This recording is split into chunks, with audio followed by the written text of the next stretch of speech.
Hi everyone, I'm Troy. Welcome to episode 19 of the Fox and Christmas vlog. Today I want to talk about the Traveling Afghan because I finished it.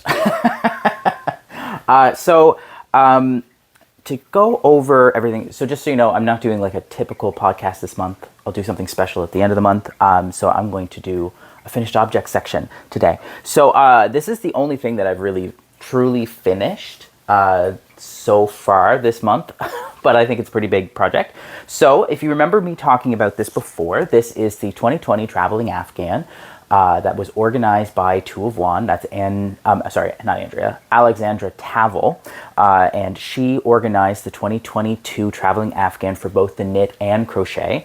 And then I do believe that she organized it again for the 2021 Traveling Afghan, and then another artist organized it for 2021, but that's neither here nor there. We're not talking about that one. We're talking about the 2021. So the information on like all the patterns and all of that is down below. Just go down to the description and you will find it there. And I will take a picture of this so that way you can see it in all its glory and put it up towards the end of this little vlog here. But yeah, it turned out pretty good. A few things that you'll want to keep in mind if you want to do this project is you will be swatching. If you want to do the pattern as written, you will be swatching every square because each designer's, their gauge is so different that it made it impossible to make the squares the same when I was using the same hook. So as I had mentioned, there was some squares that were spot on, like this one here, this square, which the designer's name's on the screen. This square here, which is like a basket weave. This one came out to be exactly 10-inch squares, which is what they're supposed to be.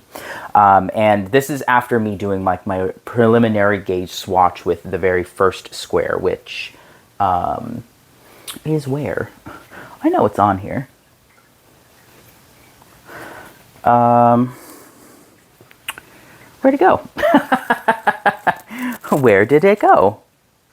That's the one I added in. Oh, there it is. So that's the very beginning square here. So this one's actually a basket weave. My gauge was spot on. I know that with my crochet, I am a loose crocheter, so I always go down a hook size to meet gauge, and that's what I did. Just to start, I went. The pattern calls for 6 millimeter. I used a 5.5 for this yarn, and it's spot on. So I just kind of kept trucking along with the blanket, but I noticed that there were slight inconsistencies. So the second one, this square, which ended where the brown ends here, I did that square and realized that it was slightly too small. So I just did another round of single crochets around that square and it was big enough. No harm done. And then there are a number of other squares that continue to fluctuate in sizes. Some squares like this one, I changed the number of stitches that I cast on with, so that way I could get it to be square, because this particular pattern really needs to be, this particular one, which again, designers are all on the screen.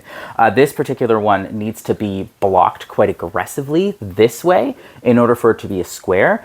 And because I'm using acrylic, it doesn't want to hold a block as well as wool will hold a block, right? So I just ended up making a little bit more wide and just continued. It still ended up being a titch too small in this direction, but what I did to fix that is I just kind of like, I sewed it to other squares, so that's kind of forcing it to be in a square shape. Here you can see that it's quite rectangular, but if I hold it like this, it's quite square, okay? So there's a couple squares like that, but the square that made me realize that I definitely needed to like make changes to this is this one, and it's my favorite square. Don't get me wrong, it's my favorite square, is this one here. So this square is worked out to be 12.5 inches square without me adding or removing anything. and it's a beautiful like sunflower type of square. I really, really like this square, so I didn't want to change anything. So I just added, as I mentioned in a previous podcast, I just added a bunch of single crochet through the back loop borders to all of the squares to make them bigger. So there's a corner to corner square that I added in because I needed one more square and I didn't want to do any of the other squares that were there. So that was my corner to corner square, and then I added border to it so that way it was large enough to fit the blanket. And then, if you remember from episode 7, I started sewing everything together, and that took a while. I sewed all of these into 4 square long strips. So this is a 20 square blanket. I'll take a better picture of this once I actually have washed it and it's hanging over probably the bathroom shower curtain rod. I don't know how I'm going to block this yet because the edging definitely needs to be blocked. But anyway, so this is a 4x5 blanket. The original pattern is a 4x6 blanket, but I changed it around because of the sizing and I didn't want to do a couple of the patterns. So my blanket's a little bit of different size. What else do I want to say about this blanket? So this is a 4 square by 5 square blanket. So it's quite large. So it's 4 and a bit by 5 and a bit feet. It was 4 by 5 before I added the border on. So I painstakingly sewed all of this together. I sewed them in strips, 4 square strips, and then which I should have done 5 square strips, but I did 4 square strips, and I laid them out before I decided how I was going to sew them all together. And I went and I sewed the 5 strips of yarn together, and then as I was sewing the strips together, I was making sure I was aligning the right side to the right piece and all of that, and it wasn't that hard because I was just aligning the side to the long side of the work, right? So I did that, and it wasn't until the last strip that I was sewing on that I like lined it up, and then I put it immediately down without like tacking anything. Because what I was doing was I was tacking the corner together to make sure that they ended up like nice and neat and straight. I tacked the corners together, and then I sewed up the strip. And what I ended up doing was lining everything up. Then I had to get up and go do something and come back, and I picked it up in a weird way, and I just kind of just like slapped it together without even thinking, because, you know, in my mind I had already done the step of making sure that it's already lined up, so I don't have to do that again, I guess. It didn't even cross my mind to do it again. And so you probably see where this is going. So I ended up sewing, where is it? So that's the edge. So it was this one here, like this strip, I sewed to this side, when I was supposed to sew it to this side. So when I was laying this all out, there's a couple squares that don't want to sit square. So one of them is this one. So it looks okay right now. It's a little wonky. You can see how it's longer this way than it is this way. And like, you know, I've been like cheating a little bit to make sure that it looks square. And my plan was that any of the odd shaped squares, so the ones that were slightly rectangular, the ones that were more closer to a rhombus than it was a square, those were going to be on the inside of the blanket. They weren't going to have an outside edge. So that way I had like 4 squares on either side of all of these like odd squares, odd shaped things, to force them into the right shape. So an example is this one here. I'll bring it up so you can actually see it. So this one, that one here, that one, that's also a shape that's supposed to be lined up. That's supposed to be on the inside of the thing. And that has helped it stay square shaped because it's being stretched along that shorter edge just by being sewn to the blanket, right? So this edge was also supposed to have 4, this edge was supposed to be the second last row of edging. And then I sewed, I think it was that one. No, I messed it up. This side, this this strip of 4 was supposed to actually be sewn to this part of the blanket here. And when I realized what I did, because after I had sewed it together, I laid it down on the floor so that way I could look at it, and it didn't look right. And the thing that tipped me off was I had it positioned so that way the Tunisian crocheted square, this one, that braid that's going up was going the length of the blanket and not, going the length of the blanket and not horizontally along the blanket. And when I laid it down, it was pointing the wrong direction. And then when I had laid these all out, I tried to like even out the color as much as I could. So that way, for example, here in the center, I have a dark square. Is that in frame? My fingers are. I have a dark square next to a light square. And then actually, that's a bad example because I sewed that together wrong. But anyway, so it's supposed to be like a dark square next to a light square. And then the light squares are like going diagonals. And the dark squares are kind of making a checkerboard pattern, kind of the idea of a checkerboard pattern. So that way the blanket felt a little bit more, like the color seemed to be a little bit more even, a little bit more like planned. Because really all I did was I just picked up the ball and started crocheting, right? The only color planning that I did was when I was doing the extra borders whenever I could, which I think only 2 of the last squares I kind of just did because I did them. I would try to pick a part of the ball that was the same color going in the same direction as where that square was in the first place. Yeah. So then after I had sewed that all together and realized it was wrong, I decided to lay on top of it face down and whine about it for a little while, which then Jessie took a picture of me, which I will not be showing because it was sent on Snapchat and it is thankfully gone. Sent it to a couple of my friends that she has on Snapchat to make fun of me because I was whining face down on the floor because I had sewn something together wrong. And because how long it takes to sew it, I just wasn't going to undo it. I was not going to be undoing it. So I didn't. So I just trucked along. I went and I started the border. And yeah, so the border was supposed to take 2 balls of yarn. It used a little bit more than 2 balls, but granted, that is because of the changes I've made to the blanket. As I had mentioned, it's supposed to be 24 squares, a 4x6 kind of grid, and then the blanket has that border around it. But because I changed the size of the majority of the squares, and there are 5 patterns that I didn't want to do, and then I threw a corner-to-corner square in there as the final square there just to have the 20 squares I needed.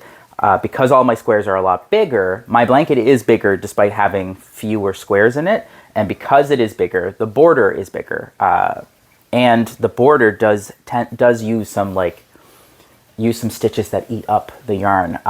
So again, I'll try to take a picture of this, but you can see there that it uses cluster stitches and puff stitches as part of the design, interspersed by single crochet chain rows. It was actually pretty easy to get started because all you needed to do is just like know what you're doing in your corners, and you kind of just like start at the row and you just do the row until you're finished. The only row that I struggled with the border is the puff stitch row, and not because it was hard. It's just because like each individual stitch takes a lot longer than like a single crochet does. So that row I think took as much time as the rest of the border. And when it is the second last row, so it's the second last row, you're like, I was at the point where I really want to be done. I really like how it's come together, how the border kind of changes colors as you go around the blanket. Some of them are a little bit more muted, like this one is just, silver with the darkest, I'm going to call it mahogany color. But when it gets into the really interesting color combinations, that one's all gray. Where's the really interesting one where all 4 of them kind of line up? Oh, right here. where you can see all 4 of them lining up here in almost, well, I guess there's only 3, the gray's not there, but they're lined up so that way you can see the majority of the colors in the blanket in that section of the border. Overall, I actually enjoyed doing this project. There were a few times where I was ready to put it aside for a while. Ready to put it aside for a while. But I'm glad that I stuck with it, because now I have a big 5-foot blanket to have on the couch here. So that way when it does finally get into those colder times, which, I mean, we're getting there, but it's not super cold yet, that instead of me curling up with this blanket, which is a hand knit blanket where my toes get stuck in them, I will use this blanket and just make sure that this square specifically is closer to my top, so that way my toes don't get stuck in there. That's the only problem that I have with crocheted blankets, is that my toes stick out the ends of them.